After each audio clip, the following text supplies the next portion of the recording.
fraco, eu falo o que eu quiser, não aconteceu nada comigo.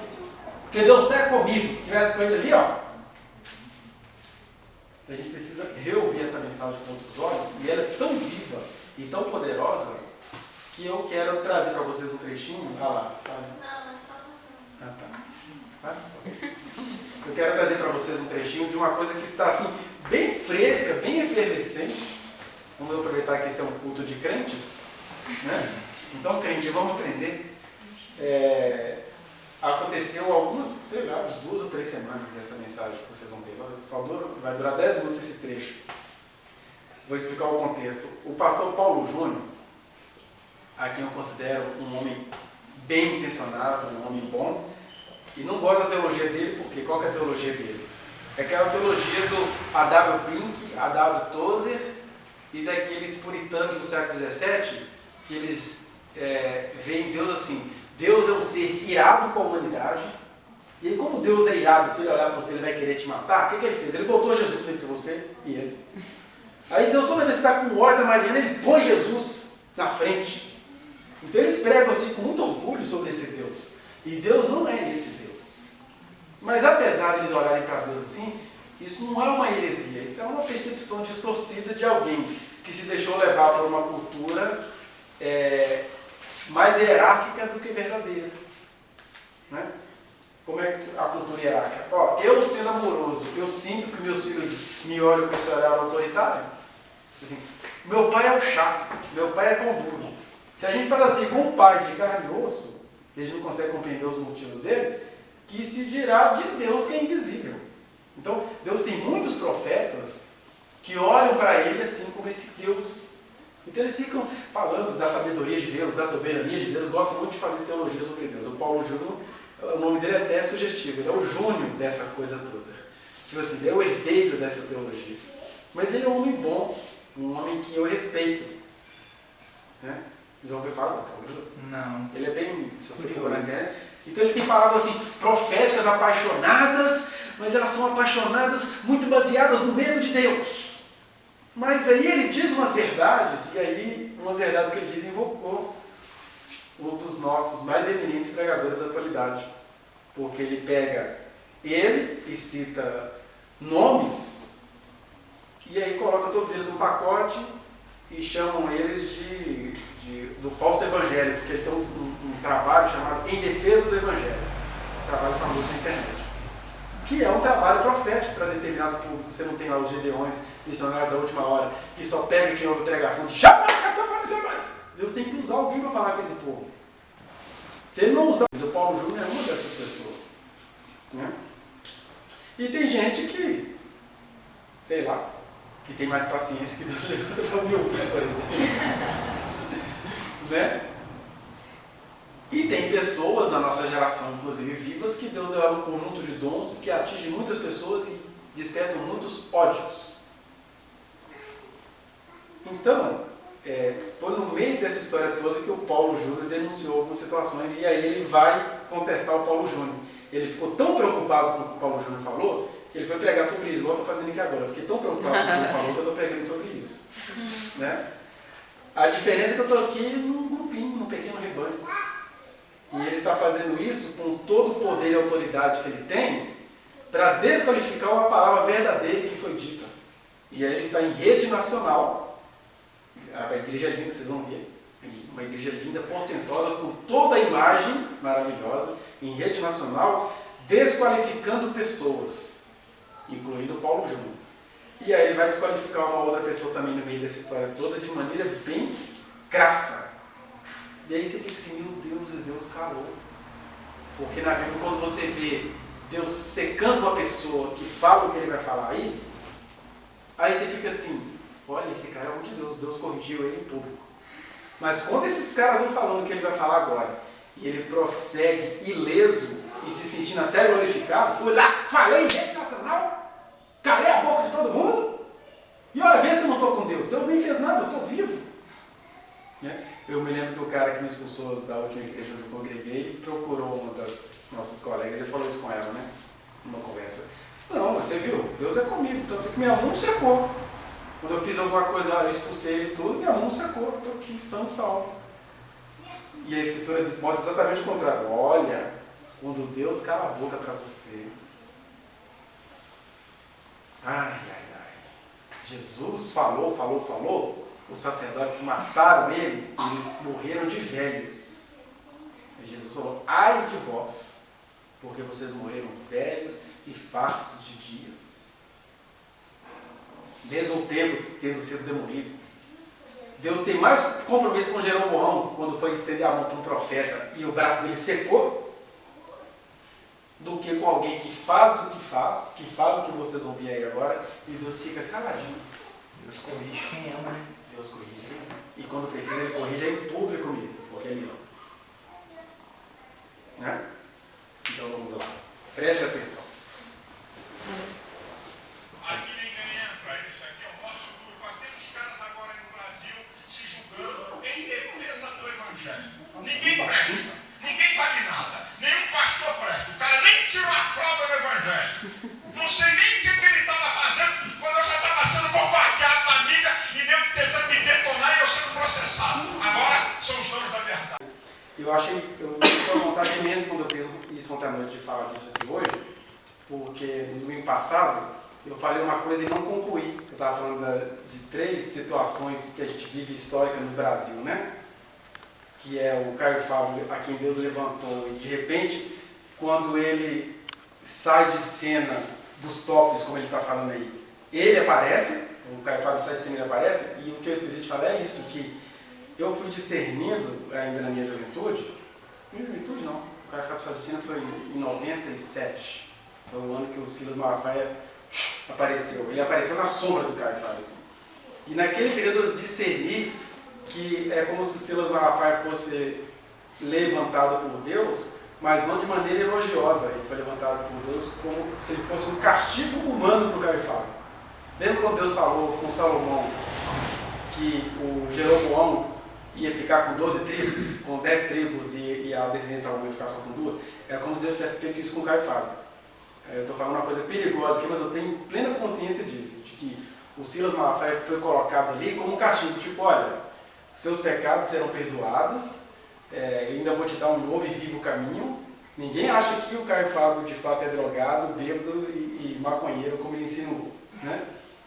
Mas com certeza ele é totalmente fora dessa estética. Ele não tem uma igreja linda como essa, não tem uma oratória. Quer dizer, o pessoal fala que o Silas tem oratória, mas ele tem uma imagem, ele tem mais imagem do que oratória, né? E ele fez cursos de posicionamento neurolinguístico. Eu não entendi até hoje por que o Conselho de Psicologia não cassou mesmo o registro dele, porque o Silas Malafaia não é psicólogo.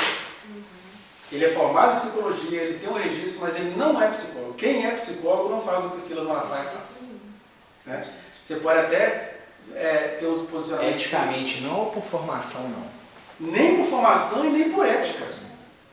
Quem é psicólogo nunca vai a público perseguir determinados grupos sociais. Você já está quebrando a ética da sua profissão. Porque o psicólogo pode ter as suas convicções pessoais, mas ele, como psicólogo, não pode ir a público ridicularizar convicções pessoais de ninguém.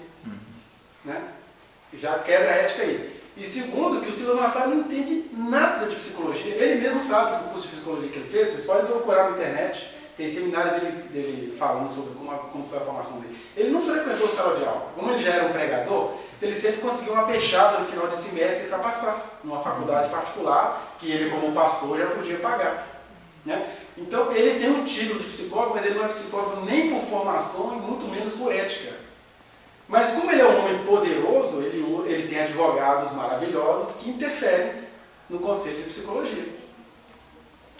Por exemplo, como tem um monte de deputado evangélico querendo entrar no Conselho de Psicologia para derrubar a resolução que diz que o psicólogo não pode orientar ninguém em relação à sexualidade. E eu concordo plenamente.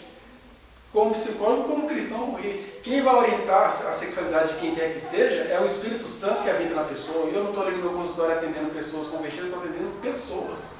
Né?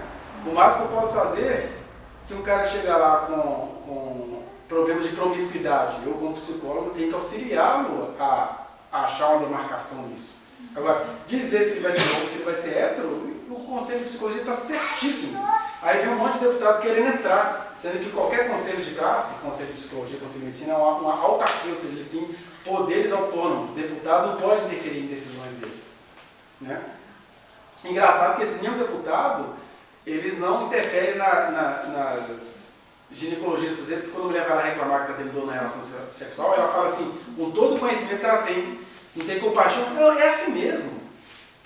Isso é uma quebra da ética, mas nenhum deputado até hoje, com as feministas tudo denunciando, fazem nada acerca disso. Né? Então, ele não é psicólogo nem de formação, e ele sabe que ele não tem formação nenhuma em psicologia, ele só tem o título, e ele não tem ética nenhuma para agir como psicólogo. Então, vai entender por que o conselho não conseguiu caçar. Pelos números que ele contou, já foram 6 tentativas. Aí a última agora, os advogados deles estão recorrendo. Eu teria vergonha, né? Porque todas as provas que o conselho tem é que ele não é um psicólogo. Ele não é. Nem ele, nem aquela Marisa Lobo. Porque quem é não fala e nem faz o que essas pessoas fazem.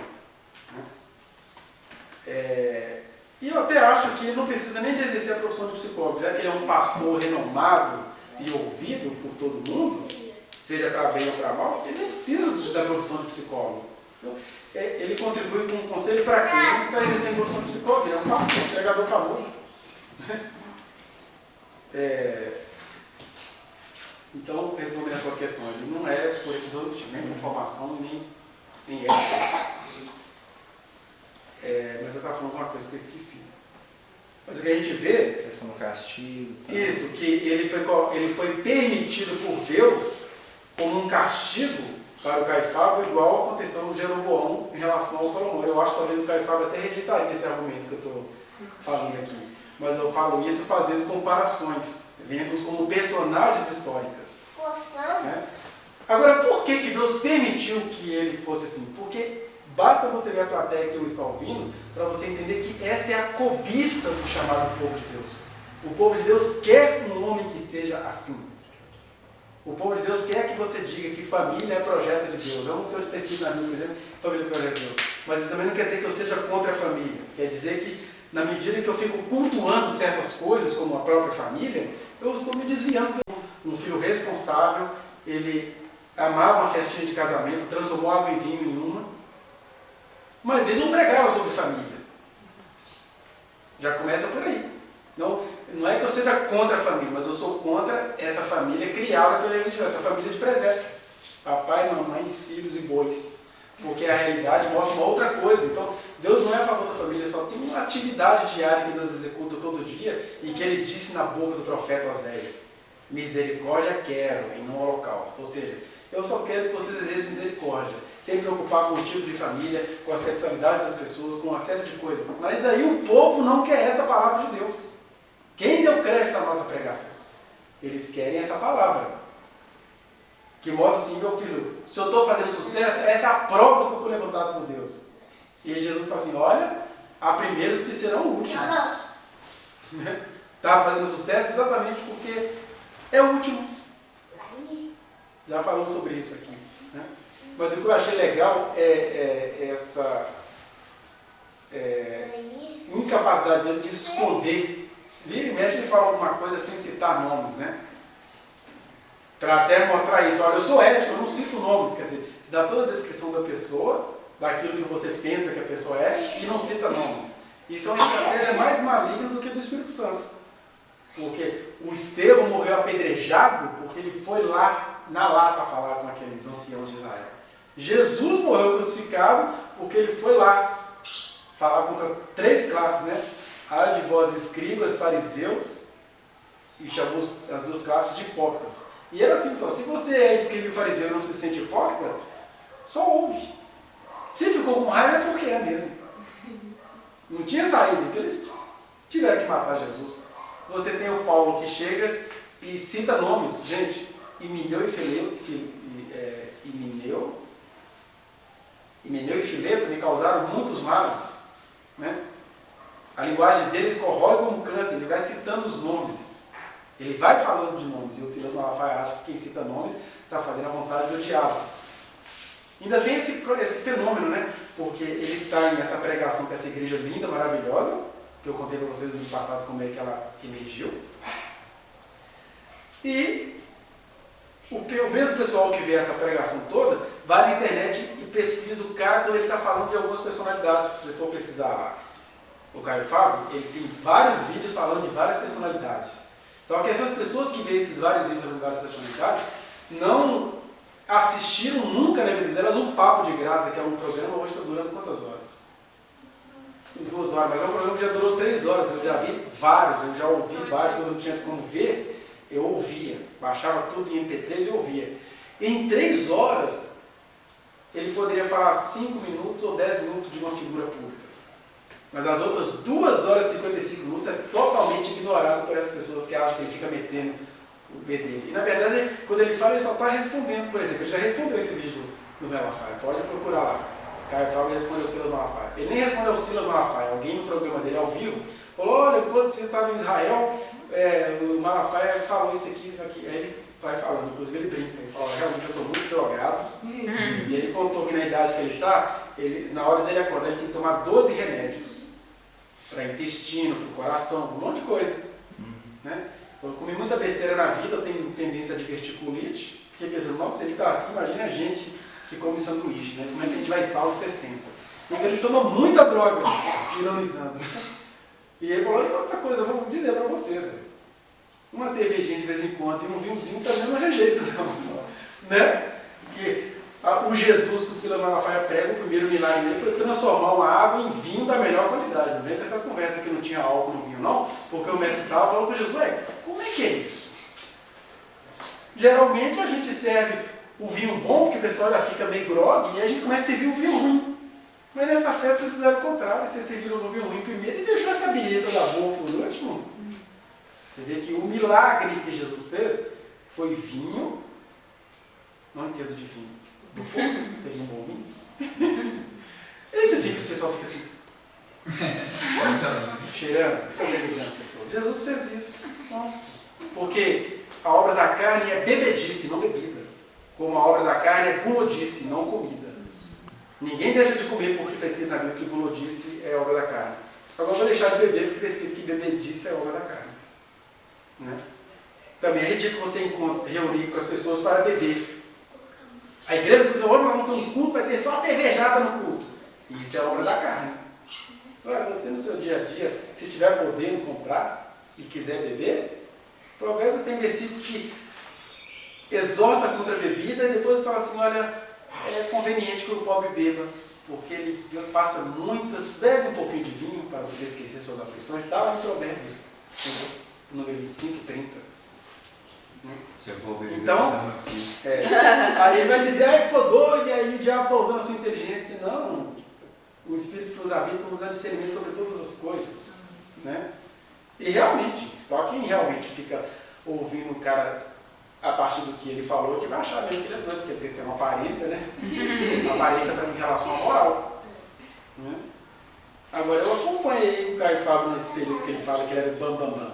Ele já era odiado quando ele era o bambambam, porque ele era um cara que tinha uma linguagem muito aberta. Ele era um cara... Depois que ele perdeu todos os conchavos da instituição, ele não pede mais licença. Mas, na verdade, embora pareça, eu fique tentado a fazer isso, porque a gente gosta de defender quem a gente conhece, né? O que eu queria aqui era pensar algumas coisas que ele falou. Se esse computador não estivesse tão chato, eu voltaria o vídeo e ficaria parando para vocês sentirem a coisa com mais impacto. Mas tem algumas coisas que ele fala e que a população que o ama cai direitinho no que ele fala, que é bom a gente olhar aqui rapidamente. Ó. Primeiro, o fato de ele ser, do Paulo Júnior, ser mais novo, não desqualifica o Paulo Júnior. O Silas Malafaia fala assim: onde é que estavam as suas fraldas? Onde é que você estava? Ele fala até uma palavra meio grave, uma expressão meio grave, né? Quem vai sentar no cinto do teu rabo? Olha pro seu rabo, macaco. Olha pro seu rabo, macaco. Né? Que a frase em si é uma comparação, mas a paixão com que a frase é falada, ela chega a ser pornográfica. Né? Senta no teu rabo significa também vai tomar no teu rabo, macaco. Não pode falar. Então tem essa energia, é isso que eu sou, isso é assassinato. Né? Aí o que acontece? Se esse é um critério, Gente, você vai nas escrituras, né? O Davi, por exemplo, era o mais novo dos filhos, não poderia ser rei de Israel, ele foi tomado pela síndrome dos irmãos de Davi. O rei Josias, com 8 anos de idade, você é doido, não podia. Então, o João, que era o mais novo dos apóstolos, e Deus está sempre chamando aquelas coisas insignificantes para o mundo, e isso é lindo. O mundo está olhando idade, até a palavra presbítero, né? Enfatiza muito essa questão da idade. Se ele é idoso, se ele é um velho, ele tem mais experiência do que o novo. Aí vem, no livro de Jó, alguém dizendo assim, os mais velhos não significa ser mais sábios. A sabedoria aquilo, fruto do Espírito de Deus na pessoa. Seja mais velho, seja mais novo. Até porque se um cara é novo e sábio, ele vai ter carinho para falar de alguém que é mais velho. Né? E por exemplo, quando Paulo Júnior prega de maneira apaixonada contra as heresias que esses homens pregam, ele só se atém às heresias, ele nunca fez a referência pessoal a eles. Né? Segundo, é uma coisa que ele faz muito e que qualquer conservador de igreja vai fazer para vocês, é citar a sabedoria de Gamaliel quando você vai confrontá-lo.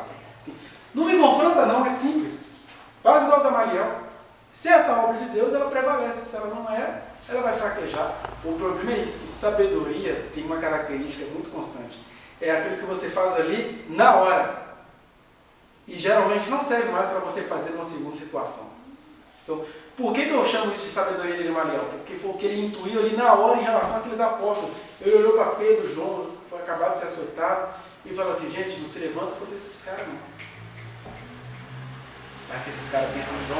Aí ele citou, tinha muita gente que levantou, Teudas, um outro que se levantou achando que era a voz de Deus, e eles nem existem mais, não se levante contra esses homens. Mas isso que ele falou só serviu para ele ali, naquele momento. Não serve para mais nenhum outro. Um exemplo clássico que a gente pode dizer é a sabedoria de Salomão em relação àquelas duas mulheres, né? Que ele, sem saber de quem era o filho, pega a criança e propõe que ela seja partida no meio. Aquela foi uma sabedoria que ele teve ali, naquela hora. Porque no Brasil, se qualquer juiz recorrer à sabedoria de Salomão na mesma situação, ele vai continuar sem saber quem é a mãe. Porque você tem várias situações, por exemplo, uma das mães que vai deixar a criança ser morta, ela pode ter deixado a criança ser morta porque ela tem problema de cabeça mesmo. Tem problemas mentais. Ela não soube argumentar. Né? E a outra que falou assim, não pode devolver a criança, às vezes ela não era a mãe da criança. Está vendo? Então a sabedoria é uma coisa que só pode ser usada ali na hora. A sabedoria é a estrela cadente da existência. Ela é verdadeira, mas ela é fugaz. Você viu agora. Não sei se você pegar assim, gente, de onde que eu tirei isso? Eu me saí daquela situação. Mas você nunca mais vai poder usar daquele recurso. Né? Que naquele momento até uma questão de esperteza. A sabedoria do momento. Agora, quando você fica fazendo isso toda vez e começa a usar disso para ganhar dinheiro, aí já deixou de ser sabedoria, já virou, foi safadeza mesmo. Então a sabedoria de Gamaliel, que ele e os conservadores adoram usar, só serviu ali para a gente ver um ato histórico de livramento dos discípulos. Eu não posso usar isso porque se toda obra que prevalecer é de Deus, o islamismo, gente, é a religião maior em número no planeta Terra. E quanto maiores eles são, mais eles matam. É a obra do Espírito Santo, né? Né? Nós somos frutos de muitas zombarias cristãs. Os líderes permanecem com as suas igrejas e prevalecem. Pessoas das quais Deus falava assim, eu nem olho, eu nem estou ali naquele meio. A igreja maior do Brasil, Universal Church of the Kingdom of God. Em inglês? Então, é mais ou menos isso, né? Então, a Universal Church é a maior igreja empresa do Brasil. Alguém que conhece Jesus intimamente tem dúvida de que aquilo é tão lindo e maravilhoso quanto enganoso? E que alguém precisa denunciar isso? Porque Jesus só não quer levantar profetas, sábios e mestres, que na atividade deles, eles iam ser apagados, iam ser chamados de drogados, de bêbados e de fumantes. Né? Então a sabedoria de Gamaliel não vale para a nossa geração nesse sentido não, pode valer numa situação bem específica. Terceiro, o fato de Deus dar projeção não é licença para não ser contestado. Nós vimos isso no passado. Quem deu projeção a Salomão? Deus. Deus mandou o profeta falar com ele, olha, você foi tão sábio quanto promíscuo. Você se misturou demais com muita divindade. Por isso, vou deixar você prevalecer até a sua morte. Viu, Malafaia? Vai prevalecer até a morte dele. Mas depois da sua morte, o reino será dividido. 10 tribos para um lado e você, seu descendente, vai ficar só com uma. Já diminuiu de 2 para 1, né? Porque seriam 12, mas ficou com uma.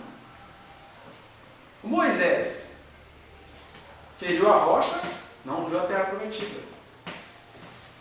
Davi, no auge da fama dele, da unção do Espírito Santo, ele cobiçou o que não era dele, o tombo foi do tamanho da projeção.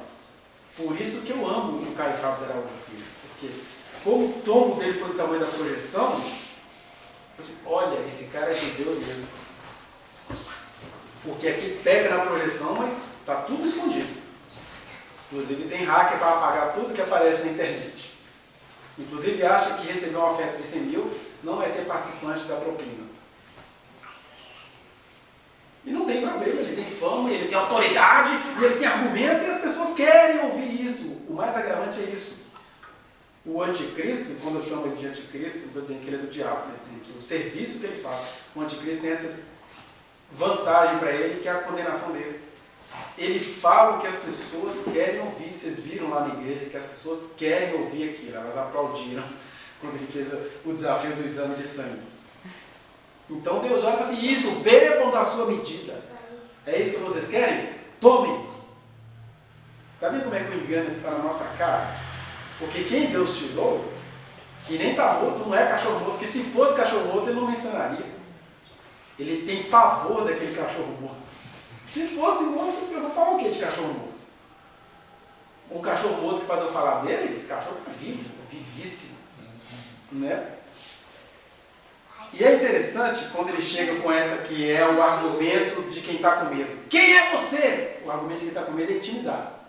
Você está pensando que você estava onde, menino? Aí é interessante que ele não ficou satisfeito com o culto, não. Nos últimos sábados que teve o programa dele, ele fez um programa falando sobre esse episódio de novo. Só que aí você vê o medo, porque ele levou lá os nomes que o Paulo Júnior cita. Quais são os nomes que o Paulo Júnior cita? Mike Murdock, Miles Monroe e Morris Cerullo. Morris Cerullo, para quem não sabe nada dele, é o cara que estava vendendo a Bíblia a R$900. Não, estou vendendo não, isso é um desafio. Você dá R$900 para o ministério e leva essa Bíblia de batalha espiritual e vitória financeira. Eu preciso dizer alguma coisa ou isso já é heresia na sua cara? Quando que Jesus falou, gente, eu tenho um mortinho para ressuscitar ali, é de 4 dias. Alguém duvida que isso tem valor? Mas o Morris Cerullo pegou uma Bíblia escrita com sangue de profetas, de mulheres, de homens desvalorizados na humanidade e está vendendo uma Bíblia por R$900 no Brasil. Né? Ele ganha essa Bíblia mundialmente. Uma estratégia, um entendimento, mas que não é um entendimento do Espírito Santo.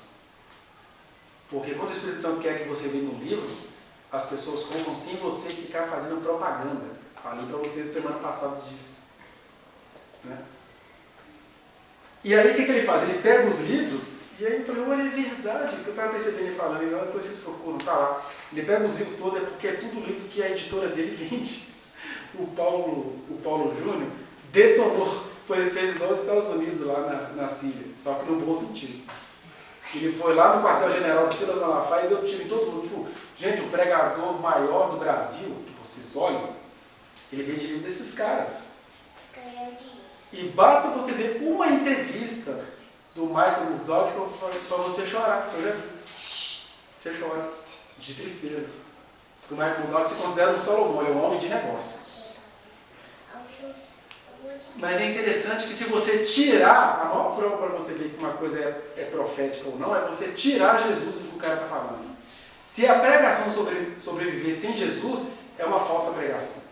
Ela faz efeito, te enriquece, enche de multidões, porque não precisa ser pregador, basta ser coach. Basta você ter estratégia de fala. Sem Jesus, se essa pregação sobreviver, ela é uma pregação falsa. E aí você vai ver uma palestra do Mark Murdock, fala de finanças, negócios, soberania, sabedoria, etc. Mas qual que é o engano? É que ele faz isso tudo usando o nome de Jesus. Mas se tirar Jesus, aquilo continua dele e ele seria um fracassado. Né? Um outro cara que eu posso falar aqui, que eu conheço desde a minha adolescência, vendo ele pregar, é o Morris Cerullo, que é um cara que começou bem, ele realizava sinais de maravilha, depois ele começou com essa história. Guerra de batalha espiritual, vitória financeira, a Bíblia da mulher que ora, a Bíblia do homem que ora. Quer dizer, o que é isso, na verdade, ele não consegue entender? O Silas, agora que ele virou presidente da Assembleia de Deus, ele parou de precisar disso, mas quando ele precisava, é a frase do Maquiavel, né? Maquiavel tem uma frase legal que contradiz o Rousseau. Rousseau fala assim: todo ser humano é bom, mas ele vai sendo corrompido pela sociedade. Maquiavel tem uma frase mais maquiavélica, né? Que é assim: todo ser humano é mau, mas ele é bom quando ele precisa. Então, mas é verdade. Você vai dizer que Maquiavel está errado? E aí começa a teoria política dele. É verdade. O ser humano só é bom quando precisa. E aí o que acontece? O Silas Malafaia ele criou uma Bíblia. Bíblia para mulher, Bíblia para adolescente, Bíblia para divorciado, Bíblia para quem tem cachorrinho poodle. O que tem? Você está com inveja do sucesso de venda deles? Não, eu estou preocupado mesmo, porque Bíblia já é um livro que apanha tanto da história. Ela foi escrita por homens e mulheres que nem sabiam que ela ia se tornar um livro. E aí você vê, Jesus chamou isso de salteadores, né? Os ladrões pegam essas histórias verídicas e fazem delas mercado. Se Jesus ficou com raiva do pessoal ficar vendendo vaca na porta do templo, imagina vendendo Bíblia na porta da sua casa. Porque Bíblia sozinha, você vê que é uma das maiores provas que ela é livro divino, ela sozinha ela vende. Porque quem quer se relacionar com Deus vai caçar uma Bíblia para ler. Mas não basta não.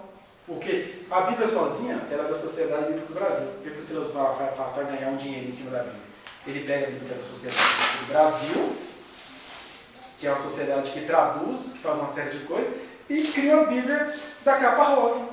E como ela tem uma capa rosa, uma Bíblia que poderia valer R$5, ela vai valer R$85 por causa disso. Então, os R$5 é da Sociedade do Brasil, e os 80 vai para o seu bolso. O que é isso? Isso é sabedoria de Deus, porque se vendeu, foi Deus quem fez. Não, Deus não fez essa Bíblia. O nome disso é safadeza. Né? E o Miles Monroe, não sei se vocês já viram ele pregando, ele foi morto. Ele foi fazer uma das suas viagens lá nas Bahamas, e o avião dele caiu já próximo ao aeroporto. Ele tinha acabado de decolar e o avião dele explodiu.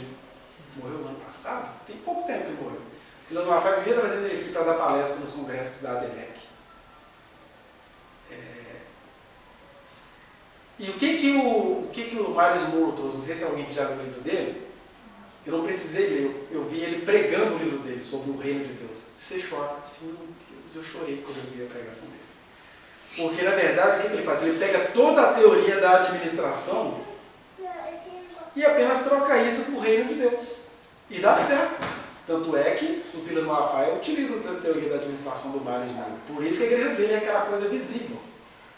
Mas o que é que Jesus disse acerca dessas coisas visíveis? Primeiro, lá no Velho Testamento já, eu não habito em lugares feitos por mãos humanas. O que é bonito só serve para os seus olhos. Eu não tenho nada contra uma construção bonita, desde que ela não seja resultado disso. De Bíblia de capa rosa, de vamos aplicar a teoria da administração ao reino de Deus. Por isso que no reino de Deus, geralmente, pedagogo não vai ser professor. Né? Pode ser que seja, mas sempre vai ter alguma coisa. Por isso que no reino de Deus não vale você vender a ideia de que você é psicólogo, por isso você é pregador. Não, psicólogo tem um campo de atuação. Pregação é outra coisa. Nasce no pé da sua cama, quando você está orando ao Senhor, ouvindo os segredos dele e recebendo mensagens para comunicar. Tem nada a ver com psicologia, nem com pedagogia, nem com posicionamento neurolinguístico, com programação neurolinguística. Que são cursos que esses homens fizeram. Cursos de oratória. Então, aí quando foi ver, esses livros todos são vendidos pela editora dele, ele levou aquele calhamaço lá na mesa dele. Olha, por isso que, mesmo ele falando assim, quem é você? Ele entendeu que o Paulo Júnior é alguma coisa. Né? Outra coisa. Aliás, se não fossem os nomes citados, né, como é que você vai se desviar? Eu chego para você e falo assim, tem um remédio aí no mercado que ele vai matar. Qual que é a primeira coisa que você vai querer saber? O nome do remédio. Então, se alguém está usando de má fé com o nome do Senhor, usar de má fé é independente da pessoa perceber ou não. A má fé não é se a pessoa percebe ou não, a má fé é o que ela está fazendo. Né? Isso tem que ser denunciado. Outra coisa que ele fala é que os crentes caem de boca no que ele está falando, que é um grande engano. Ele fala assim, vai lá enfrentar ímpio, artista, vai fazer alguma coisa contra a sociedade, porque eu sofro nos lombos. Né? Ele está dizendo assim, eu apanho muito, porque todo dia eu me levanto contra essa sociedade ímpia, perversa. Vamos viajar rapidinho nas Escrituras.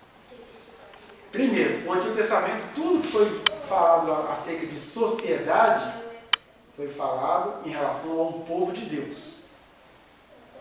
Ao povo que se percebia assim. Agora, vocês já viram, vamos ficar mais próximos aqui, Jesus, os apóstolos e até os profetas, por exemplo, lutando pelas causas que o Silas luta? Já viu marcha de família sendo feito por profetas, por Jesus e pelos apóstolos? E aí vale aquele texto de ouro de Paulo, né? Que a igreja foi edificada sob o fundamento dos apóstolos e profetas, ou seja, toda hora você tem que recorrer a eles. O que é o reino de Deus? Não é o que Miles Moore falou, é o que os apóstolos e profetas nos legaram. Já viu apóstolo e profeta fazendo marcha pela família tradicional? Já viram apóstolo e profeta participar de um ato a favor do impeachment? Já viram apóstolos e profetas fazer um ato contra o aborto? Já viu apóstolo e profeta fazer marcha contra o gay? Eles pregaram sempre contra o pecado, mas contra esses grupos não tem. Já falamos aqui, Jesus nunca fez, nem por palavra, uma manifestação pública acerca da viadagem que tinha em Roma, e lá só tinha viadagem. Perversa, por sinal. Quer dizer que ele era a favor daquilo? Não, quer dizer que a função nossa no reino de Deus não é falar dessas coisas. Um crente pode ir fazer passeata contra ou a favor do impeachment. Agora, nós nos reunimos como grupo cristão e fazer uma passeata acerca disso, eu posso no máximo usar a burrice de quem está passeando contra isso e fazer igual um pessoal em Belo Horizonte fez. Jesus cura a homofobia. Né? Mesmo assim, eu ainda acho isso meio perigoso, porque é você fazer uma militância às avessas. Eu não estou aqui para fazer militância, não é minha função ser militante. Eu posso, como pregador do Evangelho, me solidarizar com quem está militando. Por exemplo, eu gosto muito da luta das feministas, não escondo isso de ninguém. Né? Agora, eu não preciso criar um movimento evangélico feminista. Com todo respeito a quem faz isso, mas ele já vira militância, e aí já vira aquilo que a Bíblia chama de espírito de Jezabel. O que é espírito de Jezabel? Em nome de lutas sociais, sendo corretas ou não, você faz o evangelho pelo rabo. Porque há pessoas as quais eu reverencio em todos esses lugares. Por exemplo, na luta contra a homofobia, eu reverencio essas pessoas que estão lá como políticos, como sociedade, como pessoas. Ué, um pastor que se pensa profeta, que se sente chamado por Deus, liderar uma marcha em prol da família brasileira, a única coisa que ele faz é o que ele fez. Ele endossou o conservadorismo no Brasil. Jesus não veio aqui para ser conservador, aliás. Ele foi crucificado porque ele era liberal demais para o conservadorismo judaico. Ele não fez marcha nem para ser liberal, nem para ser conservador. Eu não faço marcha por questões sociais. Na qualidade de pregador do Evangelho. Como cidadão, eu já até fui em manifestações. Né? Mas se eu tenho uma missão na vida, o meu tempo que eu vou gastar como pregador do Evangelho é pregando o Evangelho. Então, as causas pelas quais o Silas luta são causas vãs. Por quê? Ele não é um pregador do Evangelho? O que é que o Paulo define sobre o Evangelho? O Evangelho é poder de Deus.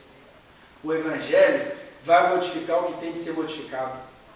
Eu não preciso denunciar esses ímpios. Outra coisa mostra como ele olha para o mundo. Né? Jesus nunca olhou para o mundo como um ímpio. Se você for olhar só o Evangelho de João, para não falar dos outros 3 evangelhos, ímpios a quem Jesus se referiu eram sempre os Silas Malafaia da época. A quem que ele está falando aqui no texto que a gente leu? Ai de vocês, escribas, fariseus e hipócritas. Era o pessoal de Roma? Era o pessoal da Babilônia? Era o pessoal do Império Medo-Persa? Com essas pessoas ele falou carinhosamente. Já viu como é que Deus é carinhoso com Nabucodonosor? Como Deus é carinhoso com o Beltesazar? Como Deus é carinhoso com o rei Ciro? Como Deus é carinhoso com o rei que salvou Daniel lá, o Dario, o persa? Como Deus é carinhoso com Pilatos? Viu como o verso de João para Pilatos? Meu reino não é deste mundo. Porque se fosse, eu já tinha mandado minha comitiva de anjo acabar com isso tudo. Olha a frase, olha a chave do reino de Deus. O reino de Jesus não é deste mundo. Por que você está indo marchar, Malafaia? Se Jesus chamou anjo, você está chamando o povo para ir passear? Por isso que não é implicância, não, recalque, não. A marcha para Jesus é uma blasfêmia. Jesus não precisa de marcha para Jesus. Ele é apenas um mercado. E na verdade, o que a marcha para Jesus traz para as igrejas? A não ser vendas de alguns CDs e projeções de alguns artistas. Nesse sentido, os judeus missionários da última hora são mais autênticos do que a marcha para Jesus. Porque os judeus da última hora, eles foram criados para, em um missionário pregando, o pregador pregando, as pessoas angariarem fundos para sustentar missionários do mundo inteiro. Esse era o projeto original. O aborto! Meu filho, Deus visita cada mulher que quer ou não quer abortar. Por que você vai fazer marcha sobre isso? São as causas pelas quais ele luta. Então por que o Silas apanha mesmo? Por falta de discernimento. Porque o bêbado, drogado e fumante que ele acusou, quem assiste o programa diário dele de 3 horas vai ver que todos os dias naquela VMVTV entra gay, viado, aborteiro, não aborteiro, feminista, machista, louco, juiz safado, entram lá. E eu já vi coisas maravilhosas acontecendo, maravilhosas e por vezes escandalosas. Por exemplo, tinha uma menina de 15 anos lá, ao vivo, falando para ele que ela estava sendo molestada pelo pai. E aí esse pai entra no meio da conversa assim: eu sou o juiz da cidade e tal, você está pensando que você é o quê? Aí quando o juiz percebeu a autoridade espiritual do Caio Fábio na situação, esse juiz suicidou no final do dia. Precisou dele fazer marcha contra juízes que molestam filhas? O meu reino não é deste mundo, gente. Está vendo o que é o anticristo nisso aí? É tudo bonito, tudo lógico, tudo que ele fala tem lógica. Mas o evangelho não é lógica, é poder de Deus. E o que é poder de Deus? Escândalo para os judeus, para a religião, para os conservadores, para os malafaias, loucura para os gentios. Da onde é que esse cara tira isso? Como é que é isso? Olha o mundo inteiro indo atrás dele. Mas é gente que ama. Quem ama atrai multidões no seu devido tempo. Por isso que eu tive que fazer isso aqui, né? Para as multidões ter. Então, falar dos ímpios e artistas, a gente tem que perguntar quem são ímpios, porque os artistas não são ímpios. Mas o Malafaia e o Feliciano já mostraram em redes sociais que eles veem artistas como ele. Os artistas têm a vida deles lá toda desregrada, né? Gente, não é função de um homem que se sente profeta do Senhor, como o Marco Feliciano, ou um governo do Senhor, como o Silas Malafaia, taxar quem quer que seja de ter vida devassa. Eu sinto a devassidão da sociedade, mas a minha função como pregador do Evangelho não é ir lá sinalizar isso como um grupo. Porque, como eu sou pregador do Evangelho, o devasso, que seja devasso mesmo, virá aqui. Ou eu vou encontrar com ele no dia a dia. Né? Eu lembro do Caio Fábio nos tempos de fama dele, que às vezes ele ia dar uma entrevista para o Fantástico. A entrevista durava 3 minutos. Aí ele falava: pastor, por favor, vai embora não. Se eu falar um negócio, fica aqui, vão jantar comigo, eu quero ouvir mais disso aí que você estava falando. Está vendo? Sem nenhuma marcha, nem contra, nem em favor de nada. Mas o Silas Malafaia entrou em 97 falando mal de um grupo social, acerca dos quais Jesus não emitiu nenhuma palavra. Cadê o fundamento dos profetas e apóstolos? Né? Porque, por exemplo, quando Paulo condenava nas cartas dele isso que a gente pensa que é pecado, ele fazia isso nas cartas. Você já viu Paulo convocando o pessoal? Gente, todo mundo lá na Ágora de Atenas, para acabar com aquela pouca vergonha de filósofo grego se beijando. Tem isso.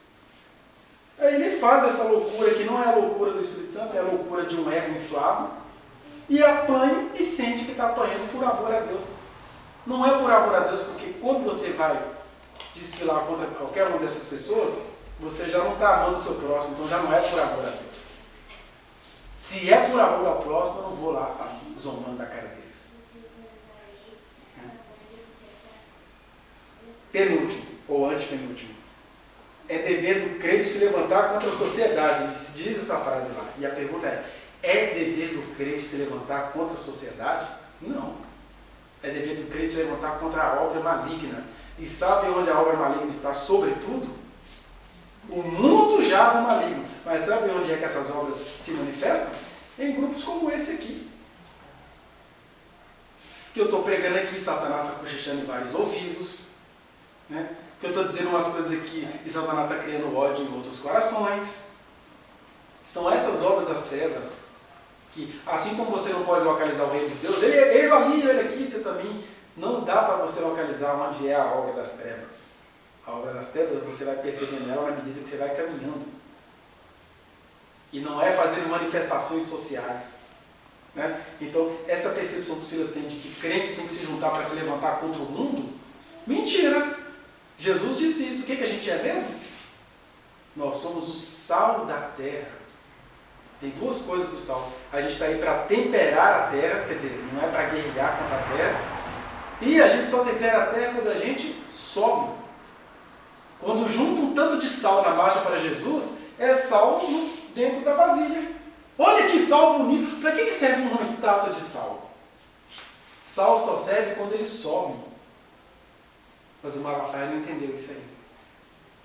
Não, se tem uma estátua feita ali, esse é um sinal de que essa obra é de Deus. Tudo diferente de Jesus, aquele covarde, fracote, a quem nós servimos. Né? E aí outra coisa, na verdade é a última mesmo, graças a Deus, a última de 3 partes. Ele vai falar do recalque dele, que é o cara que Deus permitiu que ele fosse colocado no lugar dele. Ele fala algumas coisas que eu acho legal a gente pensar aqui. Primeiro, ele entende, e disse isso para o povo e foi aplaudido, ele entende que o Caio Fábio caiu porque falava mal de homens de Deus. E é mentira. Ele falava mal das obras desses homens. Quando alguém entrevistava ele assim, eu vi várias entrevistas. Mas o que você acha do Edir Macedo? Gente, o Edir Macedo não tem autoridade para julgar ninguém como indivíduo. Eu estou dizendo o que ele fala. As obras que ele faz são condenadas pelo Evangelho. E alguém vai dizer que ele estava errado?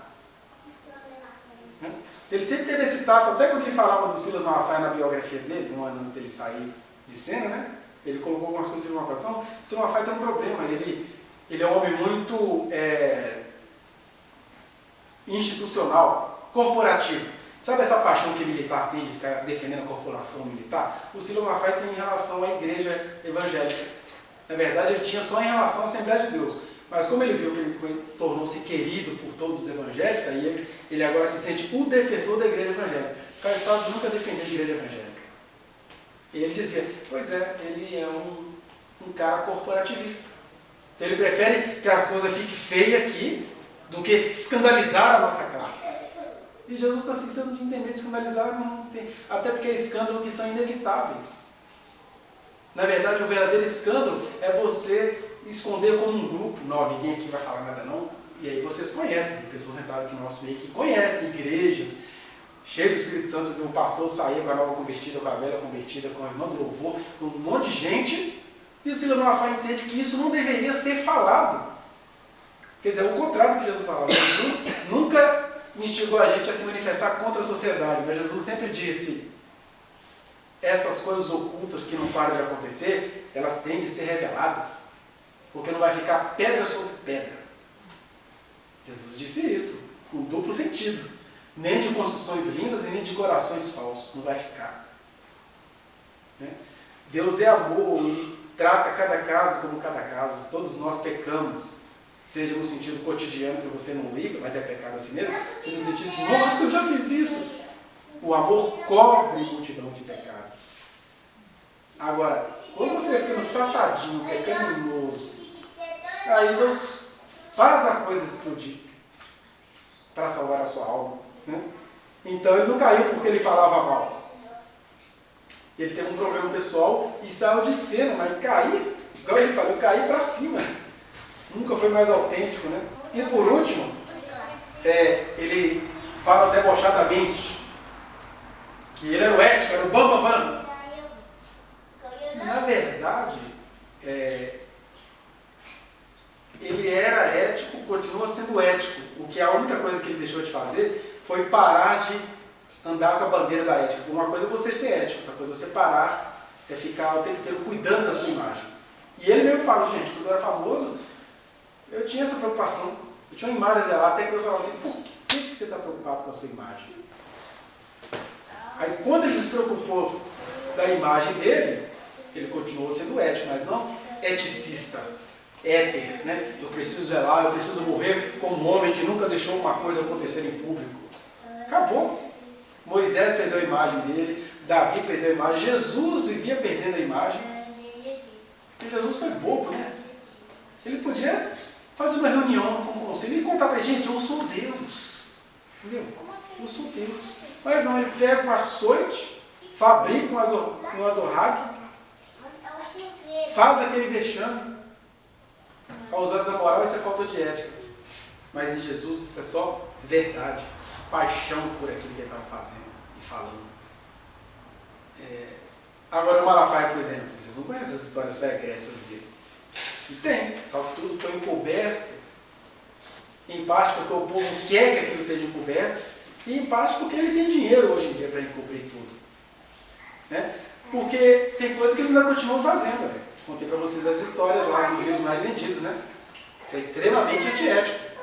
Contribui com o ministério por R$30 e eu te dou um livro de 2. Até aí é até tolerável. Mas o insuportável é você pegar esse livro que você doou e colocar ele, colocar ele na lista dos mais vendidos. Isso é ético? E foi assim que ele se tornou essa figura. Com toda a esperteza, com toda a sabedoria humana, carnal, animal e, em última análise, demoníaca. Porque ele agora não sai disso. Ele não consegue sair disso. Isso anda sozinho. Eu lembro quando o Guy Fábio estava na família, falava assim, quando ele percebeu que as coisas que ele fazia andavam sozinhas, ele falou, meu Deus, me tira disso, por favor. Ele pedia a Deus para tirar ele disso. Esse não. Meu Deus, manda mais um pouquinho, que agora eu preciso comprar propriedade para os meus netos. Está vendo? É uma causa boa, Senhor. Não é para mim, é para ti. Está vendo? É uma falta de ética com cara de culto.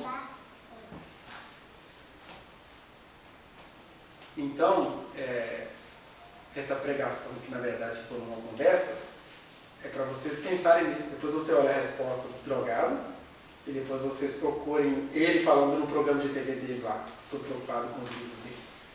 E o que a gente precisa pedir, eu desejo. Eu tenho uma coisa infame que eu vou conversar para vocês agora.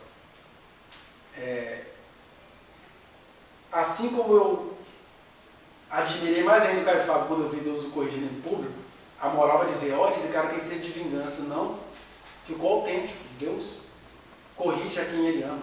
O evangelho é sério. Você não pode brincar com isso.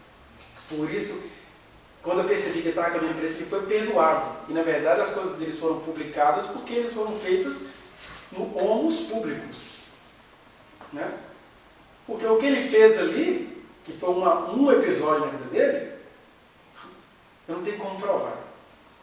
Mas as pessoas sabem que o Silas fez mais de uma vez. E ele só parou de fazer por uma questão estratégica. Eu não posso ter esse aqui. Eles estão caçando alguma coisa errada em mim. Ele parou, mas não foi por arrependimento. Foi por estrategismo.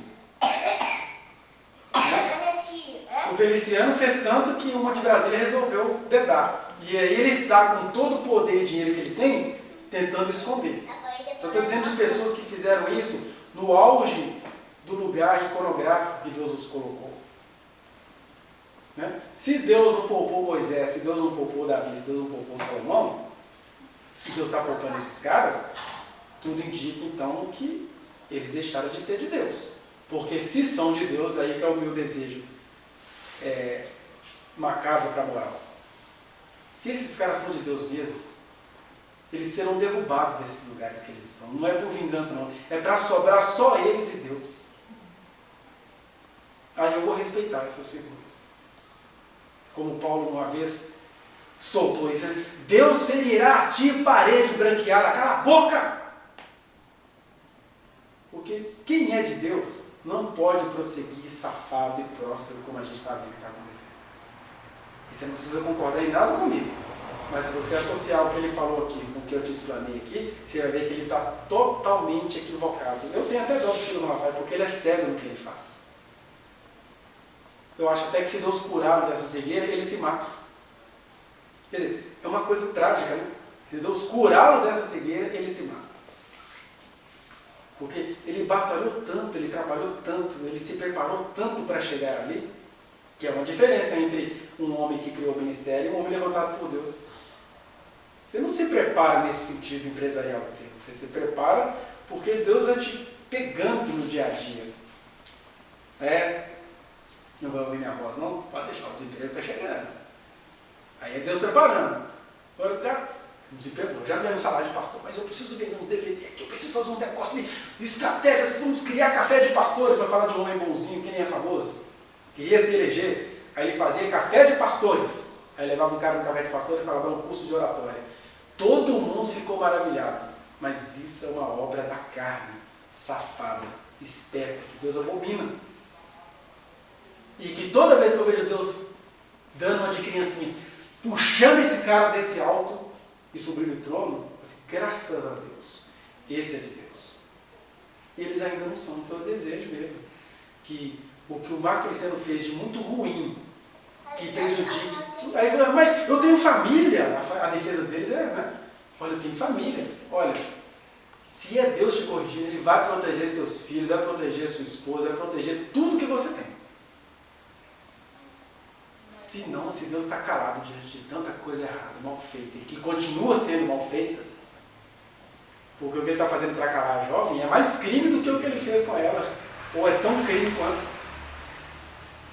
Aí você fica assim, meu Deus, intervém. Tomara que ele seja mesmo aquele chamado por Deus. Tomara. Ou então que ele perca a próxima eleição para ele ser corrigido às ocultas. Que seja, como diz o outro. Que seja. Mas eu estou dizendo, meu desejo é esse. Porque quando eu olhei para isso, me deu uma dor na alma, porque eu estou assim, só tem uma saída desse cara.